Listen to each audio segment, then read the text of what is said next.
Good morning, everyone. It's Friday. I'm Vince Lancy, and we're going to do the market rundown. We're going to talk about tier one assets as it relates to gold and silver and manipulation. Part one.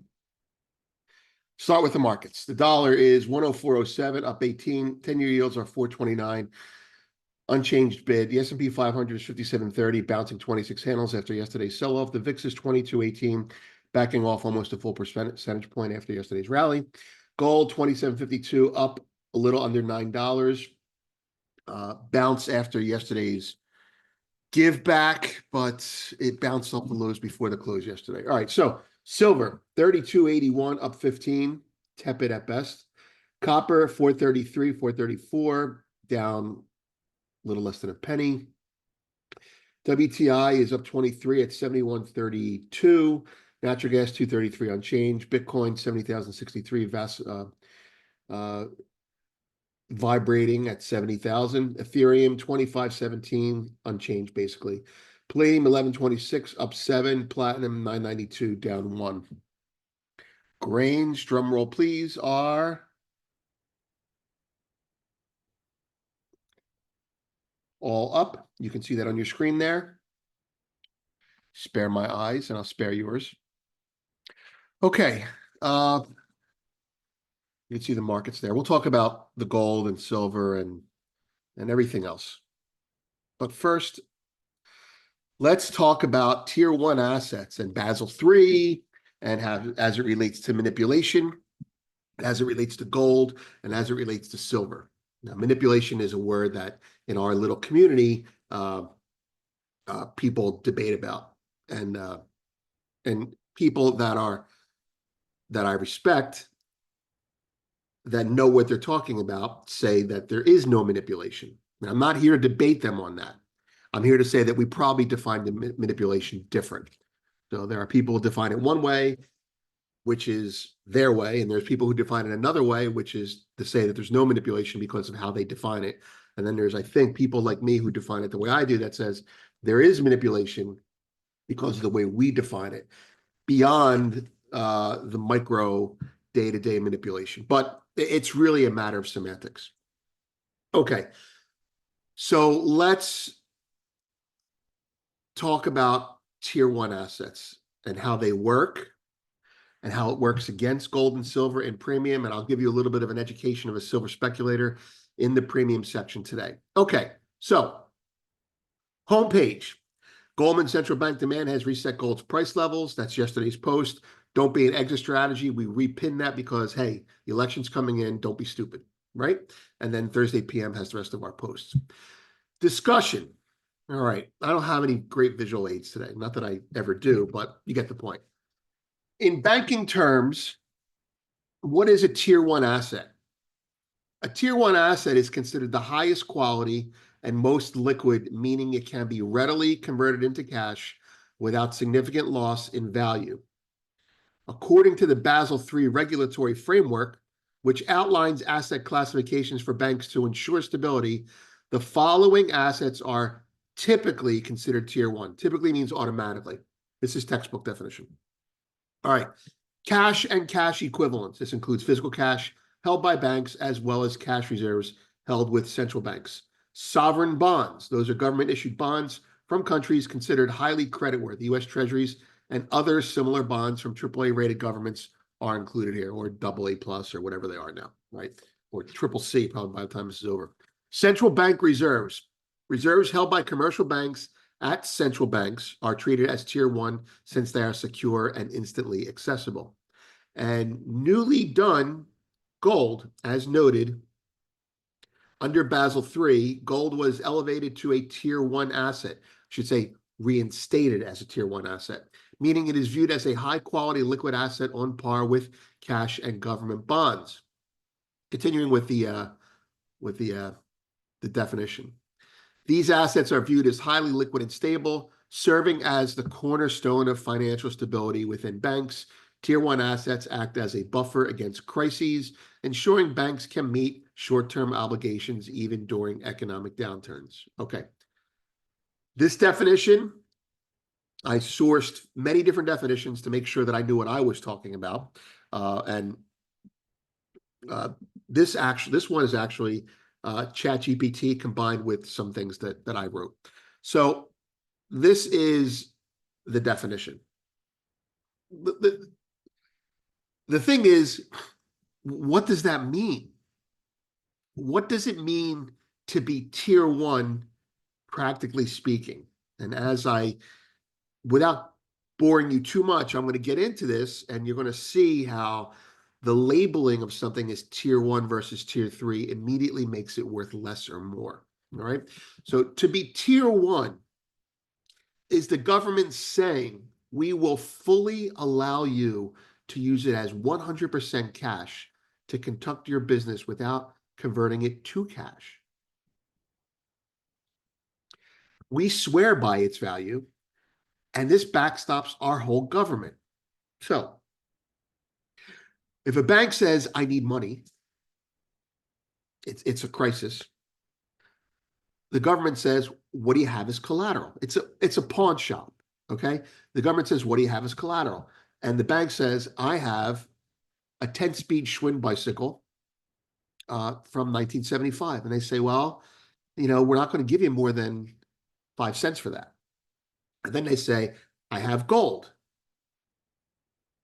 And you say, and the government says, sure, we'll take gold, meaning you give us the gold as collateral. This is why it's all about collateral, right? And we'll give you cash, 100% of face value, whatever the price is, okay? And of course, there's margin, liquidity, and things like that. But the point is, if you go to the bank, to the government with your bicycle, and they say, we'll give you 10 cents for it, and you say, dude, it's worth $200. And they say, well, we don't care. It's worth 10 cents. To us, that's all we're going to give you because it's not liquid. We can't get out of it if we want to, and we're not going to backstop our government with rusty Schwinn 10-speed bicycles. Do you remember the movie Trading Places, where what's his name, Winthrop, goes in and he says, "This is a whatever watch," you know, and Bo Diddley says $50. He goes, "This is a $3,000 watch or whatever it is." He says, "Well, in Philadelphia, it's only worth $50." So Bo Diddley, behind the counter at the pawnbroker shop, he's the government, and he tells you what it's worth, what he'll give you for it. And we're going to get into this in more detail in the premium section when I discuss silver, a real life example of this that just like completely blew me away. All right. So the government says we will backstop our government with this, and we want it if there's ever a problem. We'll take it as collateral. It's as good as gold, right? So we'll take government bonds, we'll take our currency, and we'll take gold once upon a time. And those are things that we deem worthy of collateral to give you 100% face value for. There's always haircuts in there. And then they said, wait a minute, people are using gold as collateral. That means they're owning gold. If they're owning gold and we're giving them cash for it, we're putting gold on a value, on a par with our own bonds. Let's demote it to tier three. So now the bank says gold's now tier three. Boom.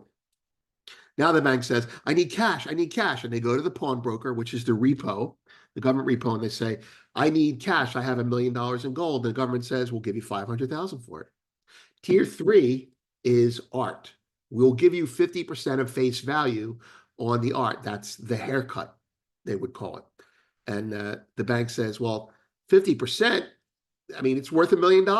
And the government says, so sell it for $1 million and you have the cash. You don't need us. You've got liquid markets.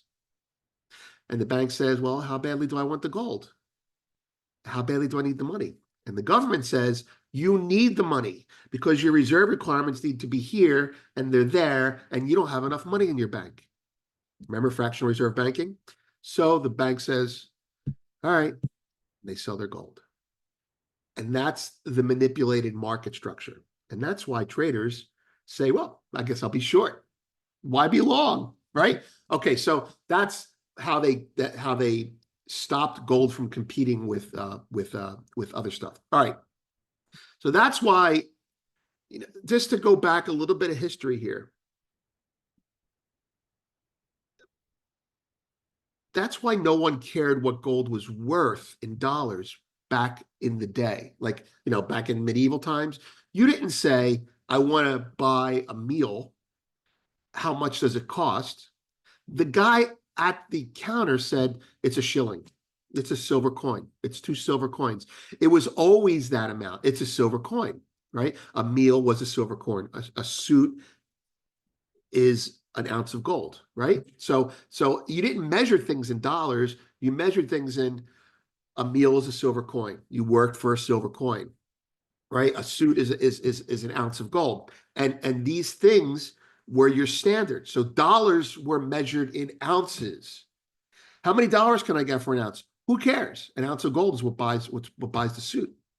And then they just flip the whole metric. Anyway, I'm getting off of it. So gold goes from tier 1 to tier 3. You can't get face value for it in a pinch. So why own it? Right? Right.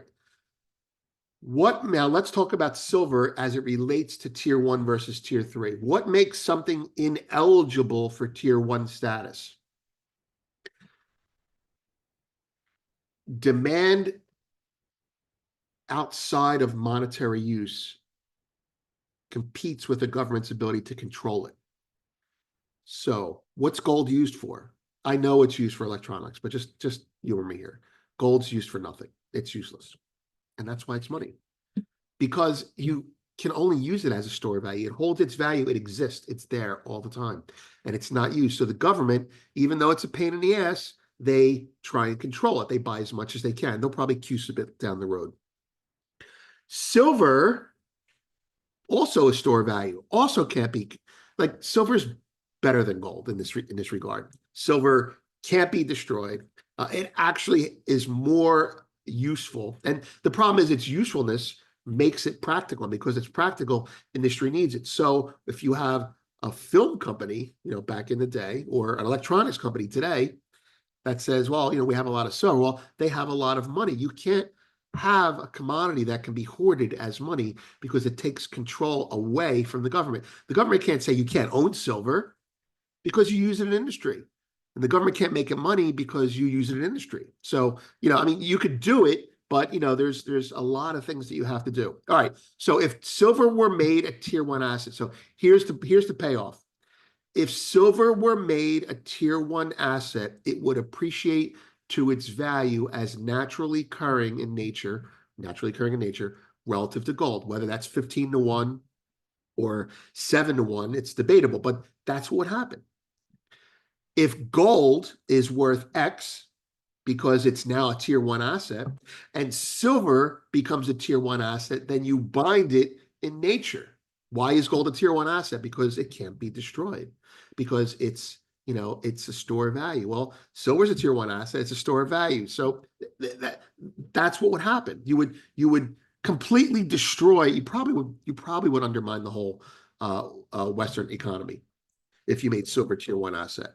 You can dream. All right. So I'm looking at my notes here on the left. So, all right, tier 1 asset. Okay, so we're going to go. This is going to be two-parter, but the part we're going to talk about in premium is going to be a little bit more detail and some examples and a very real moment where I went, oh shit, I can't do that because it's tier 3 that I'll share with you guys. All right, so next.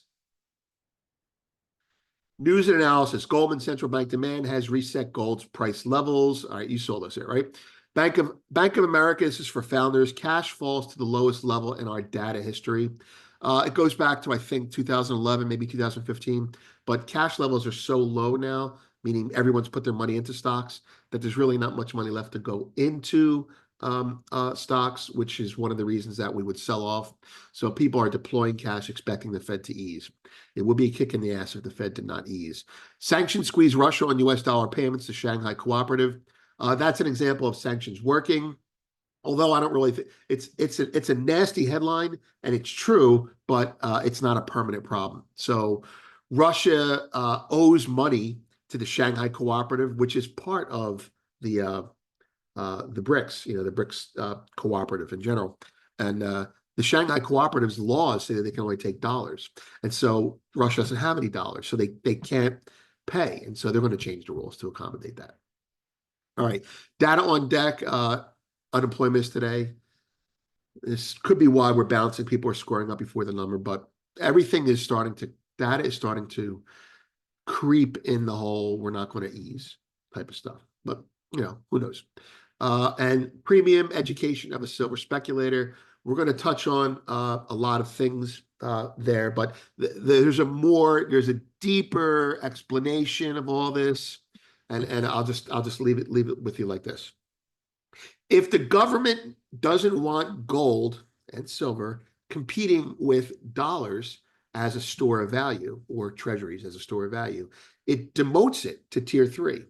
That's why when Bernanke says it's tradition, remember when he had that conversation with Ron Paul? When he said it's tradition, he was implying that, hey, it's a reserve asset, but we're not going to give you 100% face value for it. It's a piece of art. It's a Monet. It's a Van Gogh. It's a piece of art. We'll give you 50% for it, but I mean, it's really So you cook the market structure to demote gold. Okay, this is just it's really fascinating. You tell the banks that you're not going to give them face value for it anymore. And you say, because it's not liquid, we can't trust it. And so you make it not liquid doing that. And then the day you do that, not the day, but pretend it's the day you do that, you create futures. And on that same day, the IMF says, this is 1976 roughly, the IMF says we're going to sell all of our gold because it's no longer official. And so they show you the price dropping from selling the gold. And the banks say, well, I guess we're never going back to the gold standard. And they say, and they won't give me face value for it, but they'll give me face value for Greek bonds. So shit, all right. I'll sell my gold and I'll take the cash. Or if you're a bullion bank, you hold your gold and you short futures against it so you can take the cash and you could buy a 9% bond in some other country. Use it as a carry trade. This is how you demote gold. You change the perception of gold by demoting it, which demotes it. It's a self-fulfilling prophecy. It is management of public expectations, manipulation. And so if I'm a trader, as you'll hear in the education of a silver speculator, I realized when I tried to do it the other way, I went, oh my God, I should never be long silver. And that's why I learned to be a bear once in a while. Okay, let's look at the market before we go into the premium section.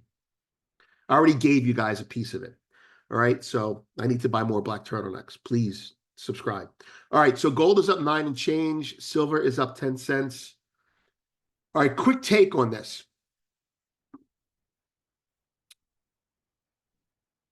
Hourly stock chart. Now, this is the sell-off yesterday. Okay? This is sell-off the day before, it's sell-off yesterday. This is the sell-off we care about, right? So the stock market, just look at it visually from a technician's point of view. It drops, it goes sideways, skating on the bottom, and now works itself higher in a thin market. All right? This is a good sign for gold. And it's not really a good sign for silver, but you'll see why in a second. Now let's look at gold. Yesterday, bigger drop, but I don't care. It drops, and during the day, it immediately starts bouncing. It doesn't skate on the bottom. It doesn't, roll off the table like it used to. It immediately starts to be bought. This is not necessarily an algorithm, but this is a buyer who's saying, okay, that's enough for today. I need to buy some.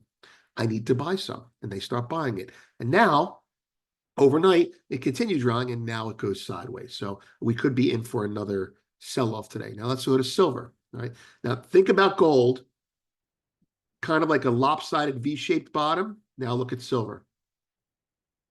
Down barely, like, it's a V with a broken leg, right? It's only a little bit better than stocks. People are selling silver, and when they sell it, they're less likely to buy it back. Okay, so silver is getting what I would call marked up with gold. Normally, and by this I mean before 2022, I would say this is a market that's ready to be sold again. It drops. It's used to be called the marble bounce or roll. It drops, it bounces on a table, right? And then it just rolls and just falls off. And That's what the silver chart looks like on an hourly point of view. I'm not being bearish. I mean, I can be bearish, but I'm not being bearish on this because of this. This is a market stabilizing. Unless this market gets, works down here, we're done. So remember the last time? So why did the market sell off yesterday in gold and silver? Well, it sold off because of margin hikes, which they knew were coming, and they sold it ahead of time. That's why gold and silver sold off with stocks. And those margin hikes were valid, but that's you're getting the hot money out. The margin hikes caused the market to drop, but usually in gold, usually pre-2022, the margin hike is the first level, and then the second level is, oh shit, we're gonna have to wait another 6 months to make money in gold. Sell it now. Tier 3 asset, that's the psychology of it. But now it's tier 1. Now it's like, you know what? It's tier 1. Why is it tier 1 now? Because governments want it. Oh, why do Western governments want it?